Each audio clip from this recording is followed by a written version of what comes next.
Hi നമസ്കാരം. ഇതൊരു 2018 model Ciaz ആണ്.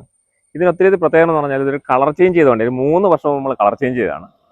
ഇതിന്റെ കളറും ഇന്നും അതേ ഒരു പെർഫെക്ഷനിൽ നിൽക്കുന്നുണ്ട്. അതേപോലെ നമ്മൾ സ്കേട്ടിങ് അന്ന് ഒത്തിരിയധികം വർക്ക് ചെയ്തതാണ്. ഇപ്പം നമുക്ക് വർക്കിന് വന്നതെന്ന് പറഞ്ഞാൽ ഇന്ത്യൻ്റെ വർക്കിനാണ്. ഇന്ത്യയിൽ ഫുള്ള് ഇപ്പോഴത്തെ ട്രെൻഡ് അനുസരിച്ച് പുള്ളി ഇത് ഫുള്ള് ബ്ലാക്ക് ഔട്ട് ചെയ്യുന്ന വെച്ചു. അതിൻ്റെ full video in and out ഞാനത് കാണിക്കാം. ഇതിനകത്ത് ഫേസ് ലിഫ്റ്റ് ചെയ്തിട്ടുണ്ട്. ഹെഡ്ലൈറ്റ് ഒരു ആഫ്റ്റർ മാർക്കറ്റ് ഒരു പ്രൊജക്ടറുള്ള ഹെഡ്ലൈറ്റ് ആഡ് ചെയ്തിട്ടുണ്ട്. Front back side skirting add ചെയ്തിട്ടുണ്ട്. ബാക്കിൽ ഒരു ലിപ്പ് ആഡ് ചെയ്തിട്ടുണ്ട്. ഒരു ടോപ്പിൽ ഒരു ലിപ്പ് ഉണ്ട്. കൂടാതെ നമ്മളൊരു അലോയ് വീൽ ആഡ് ചെയ്തിട്ടുണ്ട്. ഒരു 17 ഇഞ്ചിൻ്റെ അലോയ് വീൽ ആഡ് ചെയ്തിട്ടുണ്ട്. ടെയിൽ ലൈറ്റ് സ്മോക്ക് ചെയ്തിട്ടുണ്ട്. ഒരു ലിപ്പ് ആഡ് ചെയ്തിട്ടുണ്ട്. ഒത്തിരി ഓൾ ഓവർ നമ്മളന്ന് ചേഞ്ച് ചെയ്തൊരു വണ്ടിയാണ്. അതിനായിട്ട് ഇപ്പോൾ ചെയ്ത വർക്ക് എന്ന് പറഞ്ഞാൽ മെയിൻ ഇന്റീരിയറാണ്. ഇന്ത്യയിൽ നമ്മൾ ഫുൾ ഒരു ബ്ലാക്ക് ഔട്ട് ചെയ്തിട്ടുണ്ട്. അതൊരു ട്രെൻഡിനനുസരിച്ചാണ് പുള്ളിക്ക് ആ ബ്ലാക്ക് ഔട്ട് വേണമെന്ന് പറഞ്ഞത്. ഫുള്ളായിട്ട് ബ്ലാക്ക് ആണ്. സ്റ്റിയറിംഗ് ഉൾപ്പെട്ട് സ്റ്റിയറിംഗിൽ റെഡ് ആൻഡ് ബ്ലാക്ക് കോമ്പിനേഷനാണ് നമ്മൾ ആഡ് ചെയ്തിട്ടുള്ളത്. പിന്നെ കുറച്ചധികം പീസുകൾ നമ്മൾ ഹൈഡ്രോ ഡിപ്പിംഗ് ചെയ്തിട്ടുണ്ട്.